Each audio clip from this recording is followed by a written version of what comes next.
Hello friends, welcome to Guliyani classes. आज हम financial market operation के टॉपिक इंडियन मनी मार्केट का पार्ट 6 पढ़ने जा रहे हैं। उम्मीद करता हूँ आपने इस टॉपिक के लेक्चर पार्ट 1 टू पार्ट 5 जरूर वीडियो लेक्चर देख लिए होंगे। अगर आपने नहीं देखे हैं तो उसके लिंक आपको डिस्क्रिप्शन बॉक्स में मिल जाएंगे। दोस्तों, अगर आपने इस चैनल को सब्सक्राइब नहीं किया है तो जरूर करिए, ताकि आपको हमारे आने वाली हर वीडियो का नोटिफिकेशन सबसे पहले मिल सके। Let's start. आज हम टॉपिक डिस्कस करेंगे एक्सेप्टेंस हाउसेस का। देखिए, एक्सेप्टेंस हाउसेस है क्या। हालांकि शॉर्ट फॉर्म में हम इसको पहले भी डिस्कस कर चुके हैं, फीचर्स के अंदर, इंस्ट्रूमेंट्स के अंदर, कंपोनेंट्स के अंदर, बहुत जगह हमने इसको डिस्कस किया है। लेकिन आज इसको फिर डीपली डिस्कस करने जा रहे हैं, क्योंकि एग्ज़ाम में इस पे पर्टिकुलर इस टॉपिक पे अलग से एक क्वेश्चन आ जाता है। तो इसको हम स्टार्ट करें इससे पहले एक एग्जाम्पल से आपको टॉपिक क्लियर करना चाहेंगे कि एक्सेप्टेंस हाउस को समझने से पहले आप समझ लीजिए कि क्या होती है ये। आपने एक सुना होगा अकाउंट्स के अंदर एक होता है चेक, एक होता है बैंक ड्राफ्ट। तो पहले हम इसको क्लियर कर लेते हैं, क्योंकि बहुत से हमारे स्टूडेंट्स को चेक और बैंक ड्राफ्ट के बीच का डिफरेंस नहीं पता, जो कि बहुत इंपॉर्टेंट है एक कॉमर्स के स्टूडेंट्स को इनके बीच का डिफरेंस पता होना। चेक क्या है? चेक जो है एक पर्सन्स के द्वारा इशू किया गया एक डॉक्यूमेंट है, एक तरीके से एक ऑर्डर है। ऑर्डर किसको?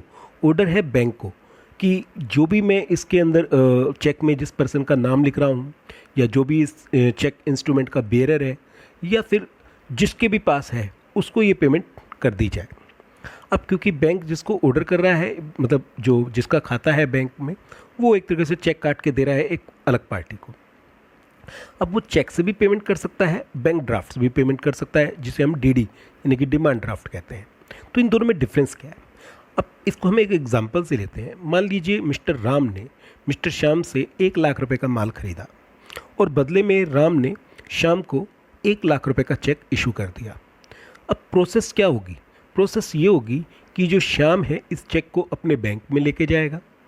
श्याम जो है अपने बैंक में चेक जमा कराएगा। श्याम का जो बैंक है वो राम के बैंक के पास इस चेक को शो करेगा, प्रेजेंट करेगा। और अगर राम के बैंक में 1 लाख रुपए अवेलेबल है, तो राम का बैंक जो है वो 1 लाख रुपए ट्रांसफ़र कर देगा श्याम के बैंक अकाउंट में। तो इस तरीके से एक प्रोसेस चलती है। बैंक ड्राफ्ट क्या है? बैंक ड्राफ्ट में भी लगभग यही एक तरीके से प्रोसेस चलती है।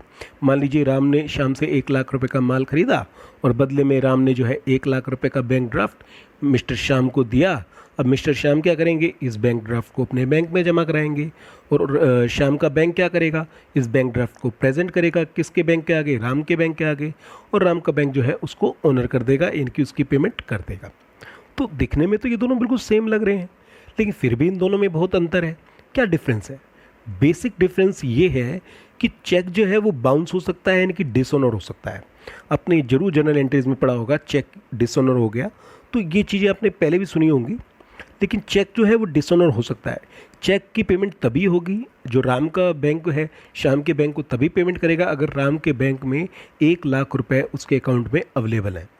लेकिन बैंक ड्राफ्ट में ऐसी कोई दिक्कत नहीं है। क्यों? क्योंकि उसके पीछे बैंक की गारंटी है कि इसकी पेमेंट तो होनी ही होनी है। जब एक बैंक ड्राफ्ट कोई बैंक इशू करता है, तो एक तरीके से वो बैंक गारंटी लेता है कि इसकी पेमेंट मैं हर हाल में करूँगा। सिमिलर केस हमारा जो है वो एक्सेप्टेंस हाउस का है। एक्सेप्टेंस हाउस में भी जो माल खरीदने वाला है, वो माल बेचने वाले को एक बिल दे रहा है, और इसकी गारंटी जो है अपने बैंक से ले रहा है। अब क्योंकि बैंक गारंटी दे रहा है, तो बेचने वाले को इस चीज़ की टेंशन नहीं है कि इस बिल की टाइमली पेमेंट हो जाएगी, नहीं हो जाएगी। क्यों? क्योंकि बैंक गारंटी दे रहा है कि हाँ, हर हाल में पेमेंट हो जाएगी। कुछ एक डेफिनेशंस और मीनिंग डिस्कस करते हैं एक्सेप्टेंस हाउसेस के। नॉर्मल लैंग्वेज में कहा जाए, मीनिंग फॉर्म में, a financial institutions that guarantees a bill of exchange as a result of which it can be discounted more favourable terms. देखिए क्या कह रहा है। एक फाइनेंशियल इंस्टीट्यूशंस होता है, जैसे कि हम डिस्कस कर रहे थे अभी, जस्ट लाइक अ बैंक। वो गारंटी देता है। किस चीज़ की गारंटी देता है? अ बिल ऑफ एक्सचेंज की, as a result of which it can be discounted more favourable terms. क्योंकि अब उसको गारंटी दे रहा है, कौन दे रहा है? एक फाइनेंशियल इंस्टीट्यूशंस यानी कि बैंक दे रहा है कि मैं हर हाल में पे करूंगा अगर मेरा क्लाइंट इसको टाइमली पे नहीं कर पाया। अब उसका बेनिफिट क्या होगा? बेनिफिट ये होगा कि जिसने माल बेचा है, अगर मान लीजिए उसको पैसे की ज़रूरत है, तो वो इसको आसानी से अपने बैंक से डिस्काउंट करवा सकता है, क्योंकि अब उसका बैंक भी इसको डिस्काउंट करने में हेजिटेशंस नहीं करेगा, क्योंकि उसके बैंक को पता है कि जब मतलब पेमेंट की बारी आएगी, जब मैच्योरिटी पीरियड होगा कंप्लीट, तो ये आसानी से इन कैश हो जाएगा। क्यों? क्योंकि इसके पीछे बैंक जो है वो गारंटी प्रोवाइड कर रहा है। एक और डेफिनेशन डिस्कस करते हैं according to finance dictionary. An institutions that accepts financial instruments and agrees to honour them should be borrower default. कि एक इंस्टीट्यूशंस जो एक्सेप्ट कर रहा है किसका? फाइनेंशियल इंस्ट्रूमेंट्स को, जस्ट लाइक कमर्शियल बिल, और एग्री कर रहा है, किस चीज़ को एग्री कर रहा है? टू ओनर देम, यानी कि मैं इसकी पेमेंट कर दूंगा। शुड बी बोरर डिफॉल्ट, अगर मेरा जो क्लाइंट है, यानी कि जिसने पैसा उधार लिया है, जिसने माल उधार खरीदा है और जिसके बदले में कमर्शियल बिल इशू किया गया है, तो अगर वो टाइमली पे नहीं कर पाया तो मैं इसकी पेमेंट की गारंटी देता हूँ। आई होप आज आपको एक्सेप्टेंस हाउसेस का मीनिंग टोटली क्लियर हो गया होगा, क्योंकि बिल्कुल सिंपल एग्जाम्पल में हमने इसको डिस्कस किया है। अब एक्सेप्टेंस हाउसेस के नेक्स्ट टॉपिक को डिस्कस करते हैं, that is the features of acceptance houses. एक एक करके फीचर्स को डिस्कस करते हैं। सबसे पहले स्पेशलाइज्ड फाइनेंशियल इंस्टीट्यूशंस।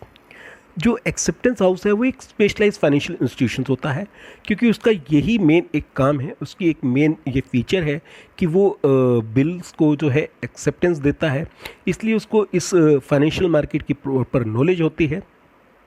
तो ये एक वन ऑफ द बेनिफिट्स है कि जो इसकी जो इंस्टीट्यूशंस है वो स्पेशलाइज है इसी काम में कि वो एक्सेप्टेंस देता है बिल्स को। सेकंड जो फीचर्स आती है that is guarantee of payment on default. जैसा कि हमने मीनिंग में भी डिस्कस किया है, फीचर में भी डिस्कस किया है कि जो एक्सेप्टेंस हाउसेस है वो एक तरीके से गारंटी ले रहा है। किस चीज़ की गारंटी ले रहा है? Payment on default. अगर मेरा जो क्लाइंट है वो किसी रीज़न से अगर वो टाइम पे पेमेंट नहीं कर पाया, उसके पास पैसे नहीं हुए, उसके अकाउंट में पैसे नहीं हुए, तो मैं जो है इसकी पेमेंट हर हाल में कर दूंगा। तो इसके बाद क्या होता है कि जो बिल है काफ़ी सिक्योर हो जाता है और इसको नेगोशिएट करने में, इसको लेन देन करने में कोई भी ज़्यादा हेजिटेशंस नहीं करता। थर्ड फीचर्स आती है चार्ज फी और कमीशंस। देखिए, कोई भी फाइनेंशियल इंस्टीट्यूशन फ्री में सर्विसेज प्रोवाइड नहीं करता, इसी तरीके से एक्सेप्टेंस हाउसेस भी जो है फ्री में सर्विसेज प्रोवाइड नहीं करता। इसके लिए वो अपने क्लाइंट से कुछ ना कुछ फीस, कुछ ना कुछ कमीशंस जरूर चार्ज करता है। अब इसका रीज़न ये भी है कि जो एक्सेप्टेंस हाउसेस है वो एक वेल रेपुटेटेड नेम है। अब देखिए, कोई चलता फिरता आदमी किसी दूसरे आदमी की गारंटी दे कि अगर ये पेमेंट नहीं करेगा तो मैं करूँगा, कौन मानेगा? कोई भी नहीं मानेगा। क्यों नहीं मानेगा? क्योंकि उस पर्सन की भी तो कोई वैल्यू होनी चाहिए, उसकी भी कोई रेपुटेशन होनी चाहिए जो ये कह रहा है कि हाँ मैं पेमेंट कर दूंगा। अब जस्ट लाइक बड़े बड़े बैंक्स हैं in India, state bank of India, HDFC bank, ICICI bank, अगर ये गारंटी देते हैं किसी कमर्शियल बिल्स की या बिल ऑफ एक्सचेंज की, तो नेचुरल बात है हमें सिक्योरिटी फील होती है। हमें पता है इन बैंक्स के पास इतना पैसा है, इनके पास इतना फंड्स हैं कि वो आसानी से हमारे बिल की पेमेंट कर देंगे। फोर्थ फीचर्स जो आती है वो आती है special knowledge of financial market. क्योंकि जो एक्सेप्टेंस हाउसेज होते हैं ये स्पेशली इसी काम में लगे हुए होते हैं, इसलिए इनको फाइनेंशियल मार्केट की प्रॉपर नॉलेज होती है। इन्हें पता होता है कि जिस पर्सन या जिस क्लाइंट के हम बिल की गारंटी दे रहे हैं उस क्लाइंट की फाइनेंशियल पोजीशन कैसी है, यानी कि वो हमारे को या वो इस बिल की पेमेंट टाइम पे कर पाएगा या नहीं कर पाएगा। देखिए, अनसर्टेन कंडीशंस में कुछ भी हो सकता है, स्पेशल कंडीशंस में कुछ भी हो सकता है। आज से 6 महीने पहले किसी को नहीं पता था कि कोरोना वायरस आएगा और इतना सब कुछ चेंज हो जाएगा। लेकिन एक अनसर्टेन कंडीशंस, एक अनसर्टेन सिचुएशंस, एक अनकंट्रोलेबल सिचुएशंस में फिर भी पॉसिबल है। लेकिन नॉर्मल कंडीशंस में जो है वो इंस्टीट्यूशंस पहले अच्छी तरह चेक करता है अपने क्लाइंट की पोजीशंस को कि जो मेरा क्लाइंट है वो टाइमली पेमेंट कर पाएगा। और वो किस तरीके से चेक करता है? वो उसके पिछले ट्रांजैक्शंस को देखता है, उसके फाइनेंशियल अकाउंट्स को चेक करता है और फिर तय करता है कि उसने उस बिल की एक्सेप्टेंस देनी है या नहीं देनी है। उम्मीद करता हूँ दोस्तों आपको एक्सेप्टेंस हाउसेस की फीचर्स क्लियर हो गई होगी। Come to the next features, that is easy negotiable। easy negotiable से क्या मतलब है? easy negotiable से मतलब ये है क्योंकि एक्सेप्टेंस हाउस ने अब उस बिल की जो है एक कन्फर्मेशन दे दी, एक गारंटी दे दी कि हाँ मैं हर हाल में इसकी पेमेंट करूँगा। अब इसको नेगोशिएट करना, नेगोशिएशन मतलब होता है फ्रीली ट्रेडेबल या ट्रांसफरेबल, यानी कि एक आदमी से दूसरे आदमी को ट्रांसफ़र करना। इसको मैं एक अच्छे एग्जांपल से समझाता हूँ, फिर इसको अच्छी तरीके से समझिएगा।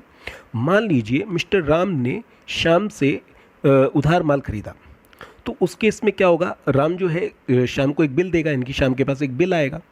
अब श्याम जो है उसके पास बिल तो आ गया, लेकिन इस बिल की पेमेंट जो है वो 3 महीने बाद है। लेकिन शाम को अपने जो क्रेडिटर है, जो उसका लेंडर है जिससे उसने उधार माल खरीदा है, उसको पेमेंट करनी है।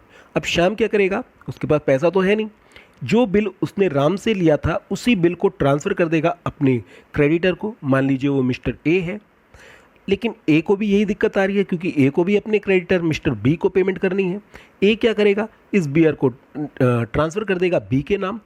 आखिर में जिसके भी नाम होगा उसको फाइनली जो है पेमेंट मिस्टर राम ने करनी है, क्योंकि ये एक नेगोशिएबल इंस्ट्रूमेंट है। अब दिक्कत ये है कि ये जो पार्टीज़ हैं ये लेने में इतना इंटरेस्ट दिखाएंगी, क्या वो कैश की बजाय इस बिल को एक्सेप्ट कर लेंगी? एक्सेप्ट कर लेंगी। अगर एक्सेप्टेंस हाउस ने उसको एक्सेप्ट कर रखा है, उसकी गारंटी दे रखी है, क्योंकि कंफर्मेशन है कि इसकी पेमेंट तो हो ही जाएगी। 6 फीचर्स एंड लास्ट फीचर्स आती है ईजिली डिस्काउंटेड। देखिए, जब जो है बिल जो है वो एक्सेप्टेंस हाउस उसको एक्सेप्टेंस प्रोवाइड कर देता है, एक गारंटी प्रोवाइड कर देता है, अब इसको डिस्काउंट करना बड़ा आसान है। जैसा पिछला ही हमने एग्जांपल लिया कि राम ने श्याम से माल खरीदा, राम ने 1 लाख का बिल जो है मिस्टर श्याम को दिया। अब श्याम के पास एक तो ये ऑप्शन है जो हमने 5th में डिस्कस किया कि वो जो अभी अपने उसके क्रेडिटर हैं उसको ये बिल ट्रांसफ़र कर दे, यानी कि नेगोशिएबल कर दे। लेकिन हो सकता है कि उसकी पार्टी इस चीज़ को एक्सेप्ट ना करे और उसको वैसे ही कैश की ज़रूरत हो, तो श्याम के पास एक और ऑप्शन है। श्याम क्या करेगा, इस बिल को अपने बैंक के पास ले जाएगा, डिस्काउंट हाउसेस के पास ले जाएगा और वहाँ जाके इसको डिस्काउंट करा लेगा। मान लीजिए बिल जो है वो 6 महीने का है या 8 महीने का है, तो जितने भी पीरियड का है बैंक जो है या डिस्काउंट हाउस जो है वो उतने पीरियड का इंटरेस्ट काट लेगा और बाकी जो पेमेंट है वो शाम को कर देगा। तो शाम को जो है वो आसानी से पेमेंट मिल गई, आसानी से कैश मिल गया। स्मॉलर चार्जेस ज़रूर पे करने पड़े, लेकिन जनरली जब उधार माल बेचते हैं तो इन चार्जेस को इंक्लूड करके ही जो है माल बेचा जाता है। उम्मीद करता हूँ आपको सारी फीचर्स क्लियर हो गई होंगी। Come to the next topic. The topic discuss the functions of acceptance houses. क्या एक्सेप्टेंस हाउसेस के फंक्शंस हैं, 1 बाय 1 डिस्कस करते हैं। सबसे पहले प्रोवाइड लिक्विडिटी। देखिए, इनडायरेक्टली जो है एक्सेप्टेंस हाउसेज एक बहुत बड़ी लिक्विडिटी प्रोवाइड करते हैं।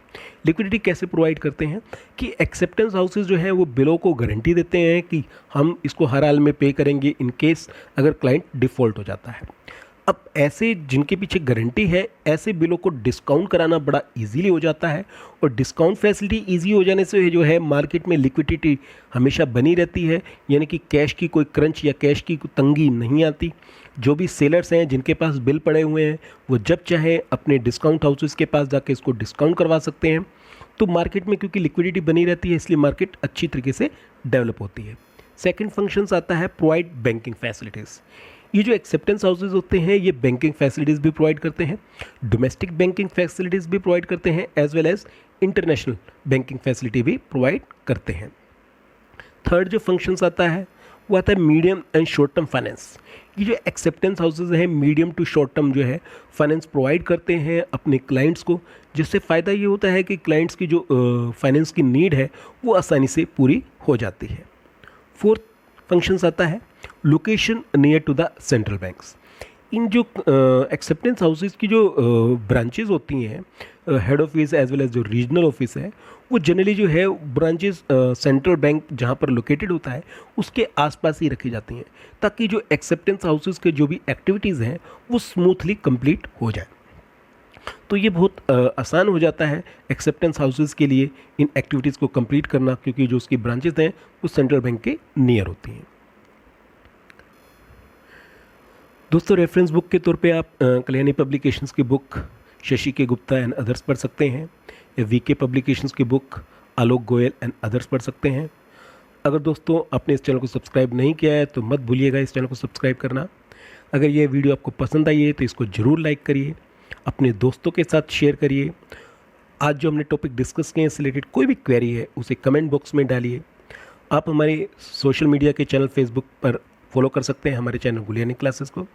आप अपनी क्वेरी हमें ईमेल भी कर सकते हैं हमारे ईमेल आईडी guliyaniclasses@gmail.com पर।